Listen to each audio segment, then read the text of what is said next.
Vamos dar início à nossa conversa realizando um pequeno exercício. Imagine que você é o jardineiro da escola em que trabalha. Do jardim, você observa através da janela as aulas que estão acontecendo durante o período. Você olha atentamente cada uma delas. O que você vê na maioria das salas? Para onde está voltada a atenção dos alunos? Qual a postura do professor? Pense sobre isso. Talvez você tenha observado algumas aulas bem dinâmicas.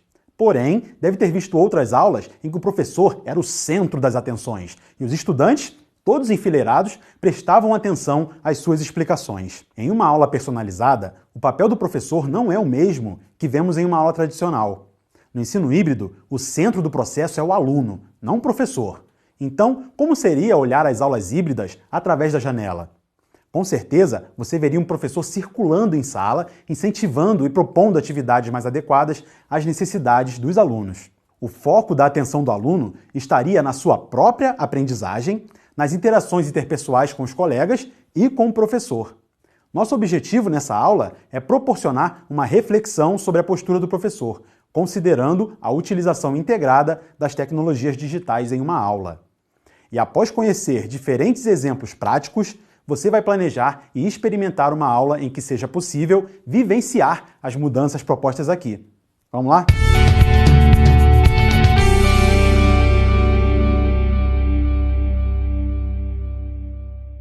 Assim como os demais elementos envolvidos no ensino híbrido, que vimos na introdução do curso, o papel do professor é uma engrenagem muito importante. Precisamos refletir sobre o seu papel para que todo o conjunto funcione de forma coordenada em direção ao ensino personalizado. Para darmos início, convido dois professores do nosso grupo de pesquisação, o professor Leandro e a professora Flávia. Você poderia começar, Leandro? Claro, Adolfo. Começo então com uma questão para você que está nos assistindo. Já parou para pensar que o papel do professor está intrinsecamente relacionado com a evolução da informação na sociedade? Por exemplo, há poucos séculos, houve um aumento do volume das informações e conhecimentos produzidos que foram se acumulando nas bibliotecas, o que fez surgir a necessidade de mais professores preparados para levar tudo isso à sociedade. Naquela época, os professores eram tutores munidos de elevado conhecimento que era obtido pela leitura silenciosa de muitos e muitos livros.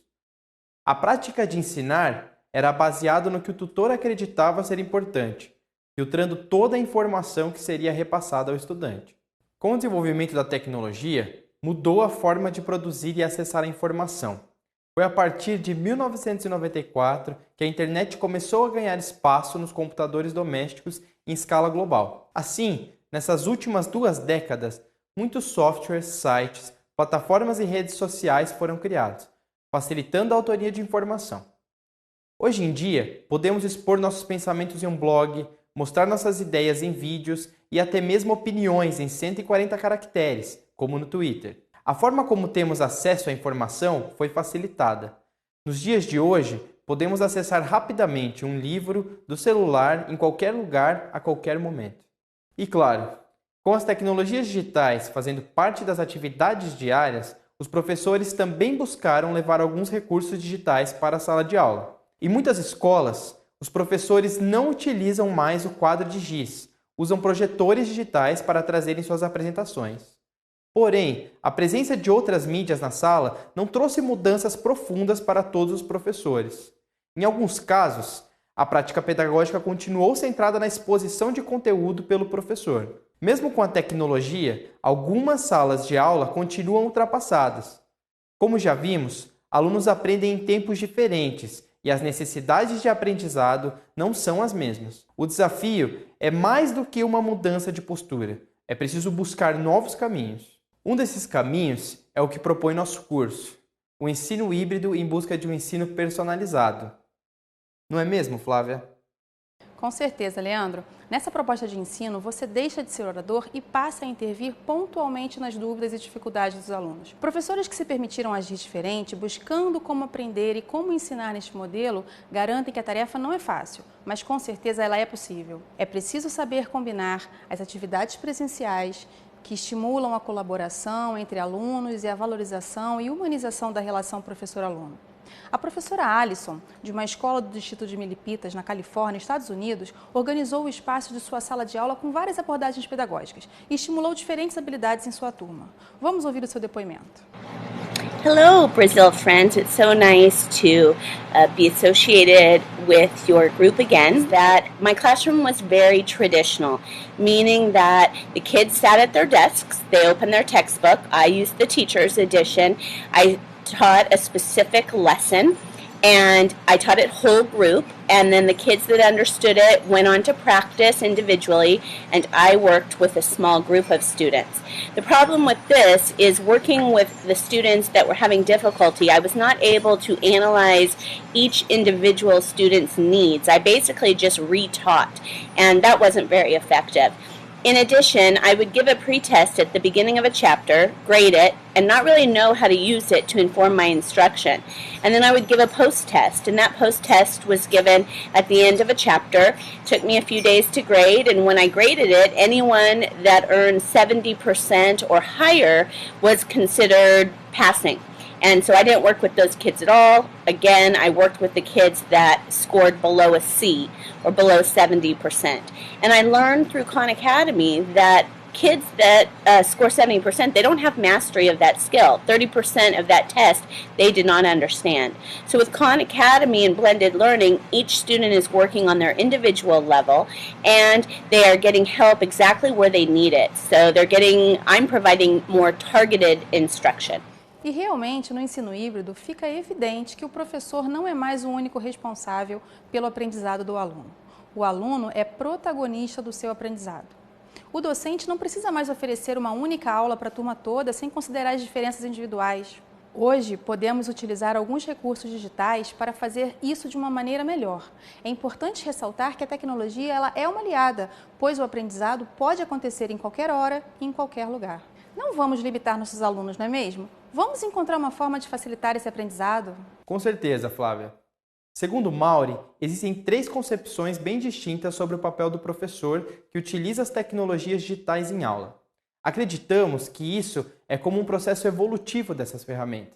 Por exemplo, na concepção centrada na dimensão tecnológica, a tecnologia é usada apenas como auxílio para algum conteúdo que o professor queira ensinar. Prática muito comum nos primeiros laboratórios de informática, das escolas que ainda não tinham acesso à internet. O aluno usava o computador para a produção escrita e leitura de textos.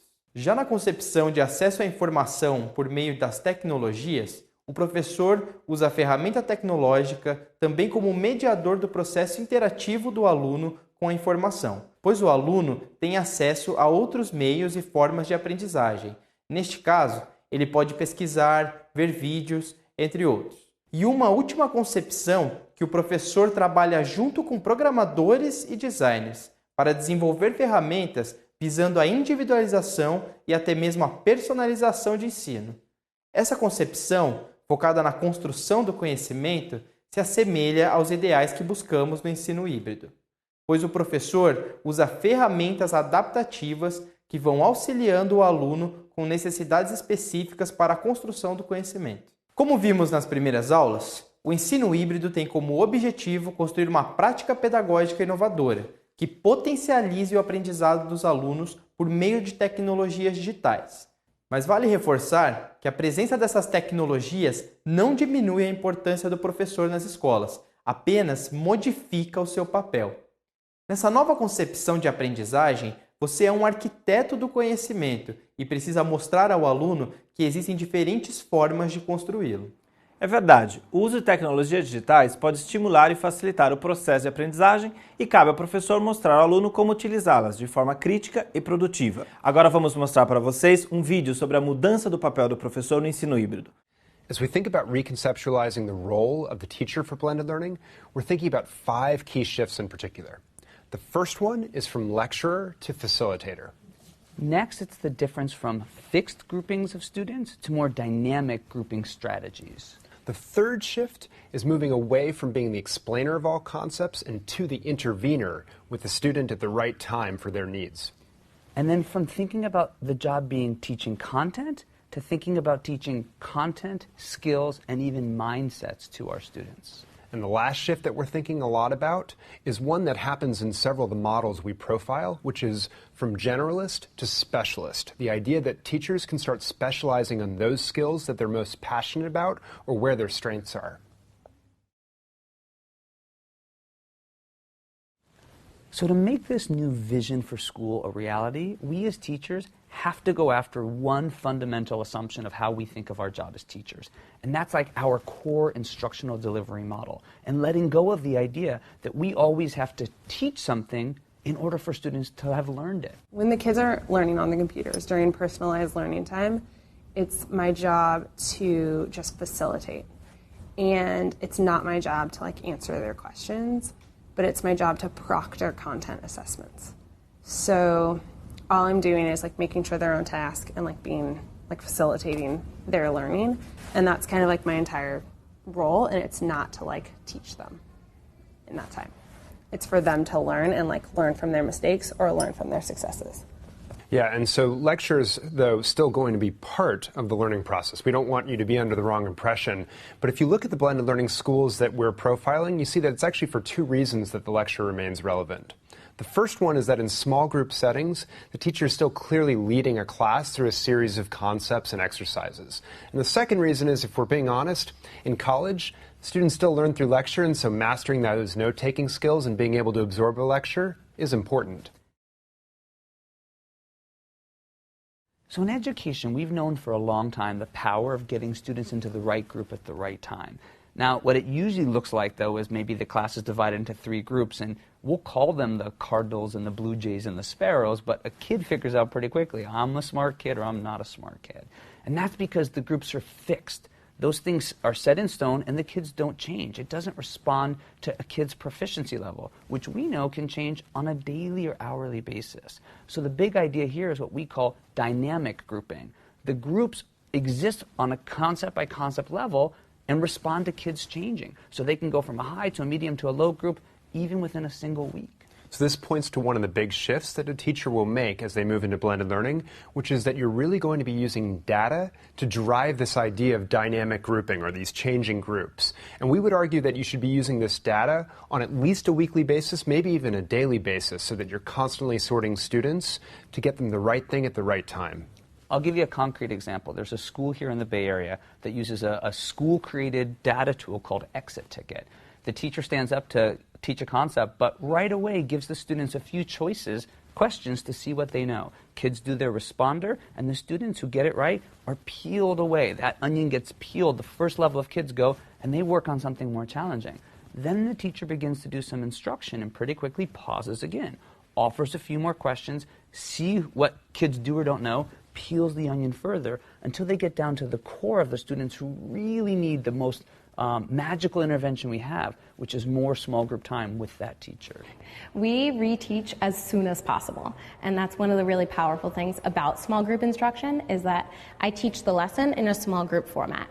Then I may discover that 2 students from group 1 and 2 students from group 2 are missing the same areas. They both have the misconception of lining up the ruler the wrong way. So I can pull those 4 students again and reteach them just on that specific area. And I know what area they're missing because of the data that I'm able to get so quickly from programs like Edmodo. If you go into a full blended learning environment, it's very easy to imagine that the amount of data you have is going to get overwhelming very fast. Don't get overwhelmed by it. Pick the one source that's really, really good for giving you great data that's actionable, or pick the 2 or 3 metrics that you think really helps you drive that grouping and what students need instruction-wise next. If teachers are doing a lot less of the explaining up front because of the software, that frees them up to spend a lot more time intervening with students one-on-one at the right time for each individual student. It's really exciting to see schools thinking not just about the content that they need to teach, but also about the skills and the way that students apply knowledge, as well as even the mindsets they want their students to have. And the hope is that some of these blended learning techniques can actually free up times for teachers so they can actually spend more of their time on these mindsets and skills for students. And it actually aligns perfectly with the Common Core coming as well, that's going to ask students to do more cognitively demanding work on their assessments. Now, the teachers and staff at the schools we've been showing you think a lot about this role and how they get students to develop the content they need, the mindsets to be good learners, and the skills that they need to succeed. I come from a family of teachers, so I talk about teaching a lot in schools, a lot with people. And so I think that there's two things about this system that have excited me the most and that I like talking about the most. The first is the way that we've really clearly identified those three big categories of things we want kids to learn. The content knowledge, the cognitive skills, and the non-cognitive skills. And I mean, any teacher could tell you, yeah, absolutely, those things are important. I teach all those things in my class. But I love the fact that we have distinctly identified those, and we've explicitly set aside time within the day for kids to work on those things so they know exactly what they're working on. One isn't getting lost in the other. Kids are getting really clear feedback on either their content knowledge or their cognitive skills or their non-cognitive skills. And each of them gets that one-on-one time for a check-in so they know exactly what they're doing well and what they need to be working on. Thinking about how my role is kind of the same and how it's different, I think in terms of the differences, one big difference obviously is I'm not talking to kids right now as much about specific content as I used to. And I'm not constantly worrying every single day is this one activity I did helping them learn the content? I'm creating playlists, so I'm definitely doing a lot of work to help kids learn content, but a lot of the onus of that has been put onto the kids.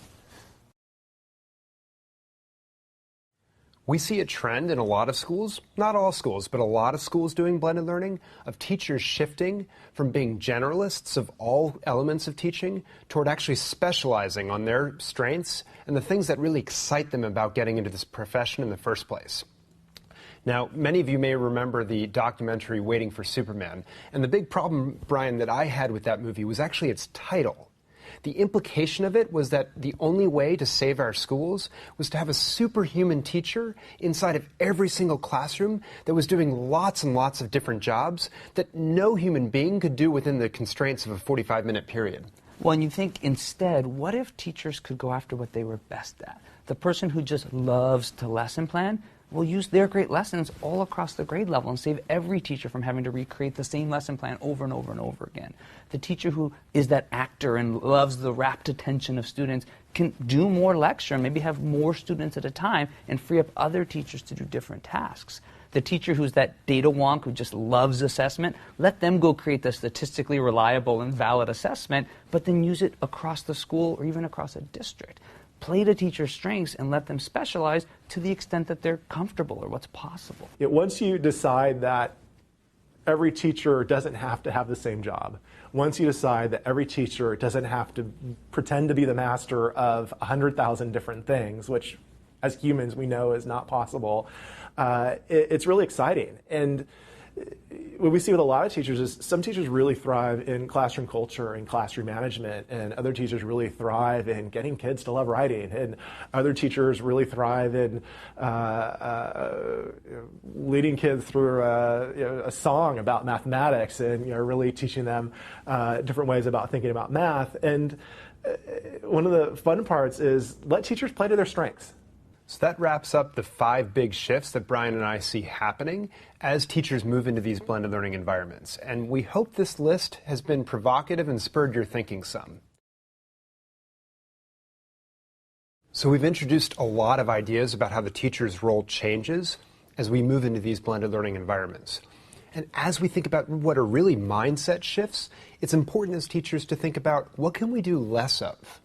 And if there's one big idea I'd encourage people to let go of, it's the pacing guide. This concept that we're supposed to have every student moving at the same speed. I mean, our education system is virtually built on an assumption that we're the world's best astrologers. You say a student is born in the year of the rabbit, and therefore 15 years later, On October 27th, he's supposed to be ready to read Chapter 6 of Huck Finn, pages 68 to 71. Why not give a system that lets the student get that material at the right moment for them? Let the student control the pace. And to do this really well, it means that we as teachers can't just be 1 week ahead of where students are at any given point. We really, if we're going to let students self-direct their learning, have to have the entire roadmap laid out for them in advance so that they can drive this learning and keep moving at their own pace. Now, one important thing to remember is that there is still something important about setting a minimum pace so that students don't fall too far behind.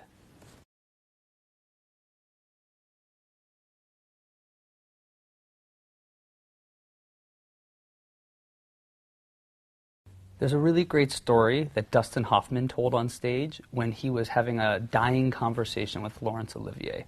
And Laurence Olivier was talking to him, and finally Dustin Hoffman said, "Laurence, why did you go into acting? What does this do for you?" And he reached out and he held Dustin Hoffman's face and he said, "Look at me, look at me, look at me." And I think if we're honest as educators, we have a little bit of that. We want the attention on us. So an idea I'm going to encourage all of us to think about in a blended setting is we don't always need to be the focal point of the attention. We can turn students loose and let them work on different things. And if we do that, it frees us to not have this burden of managing the whole classroom in lockstep. We can be thinking in groups, and it actually could take down some of our stress level and let it be a little easier to work in smaller groups at a time, but still be incredibly productive. We hold students to a standard of productivity rather than lockstep attention on us. Now, another thing that teachers can start to move away from is feeling like you have to grade every single little task, when if we're being honest about it, some of the technology can actually start to take that burden off of us and just automate some of that grading. Also, the technology that we have, which is part of the blended learning, is giving me that I don't have to go home and grade tests and see who didn't get it. I know right away who didn't get it. And then it's fresh in their minds, and I can correct immediately what it was that they missed. We see schools doing lots of these little tiny tricks to save some teacher time. When a student comes in, automate the process of the do now launching of the class, or automate the collection of data at the exit ticket at the end of class. It's really all about taking something you used to do manually and seeing if there's a way to try to make it automatic, quicker, and save time for teachers. One story I always tell parents is that there's no reason that a teacher should ever write, administer, or grade a vocabulary test, because we have computers that can do that better and faster and turn that data back to students immediately. Instead, our teachers are better able to focus on designing great lessons for kids and focusing on the project-based environment that we know is going to allow their skills to remain at the forefront of their learning experience.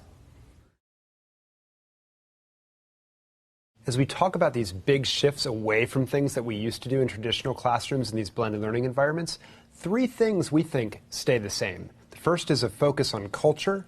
The second one is relationships, relationships, relationships. And the third one is those magical light bulb moments. So we've talked about culture a lot today, and the thing that I just want to stress more than almost anything we've said about blended learning is that these schools nail culture. They are vibrant, joyful places that can also snap to attention when they need to and get down to work. So we want to show you some different kinds of classrooms and pay attention to how silent they can be when they want to be silent, how boisterous they can be, but in total choral response with each other, and how teachers just zone in on what they want and expect students to get there and hold them to high expectations. But the unifying theme of culture permeates every school that we've been talking to you about in this whole course.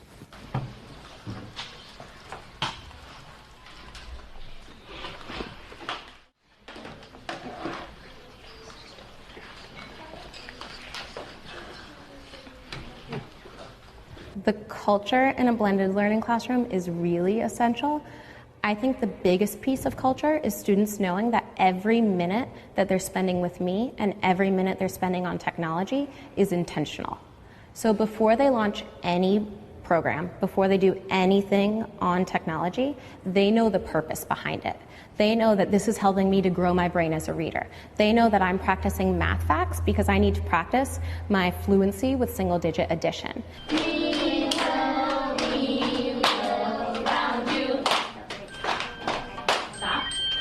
Let's give her some shine on for showing so much courage. Shine on, shine on. When you have a student body that feels like a uniform group of people, almost like a team, you have the ability to teach faster and more, and every second really counts in the school day versus so much time being lost in a traditional school. We get our kids into the classroom, they know that they need to be in their seats in 12 seconds and they need to be working on the do now that's on the board.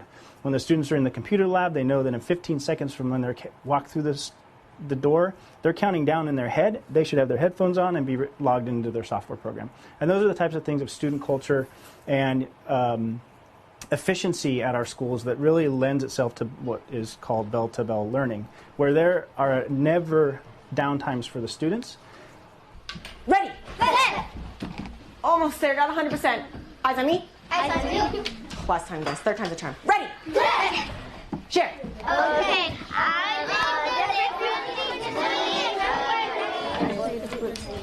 The quickest deposit you've ever done in your entire life. Deposit. Deposit. That was pretty quick.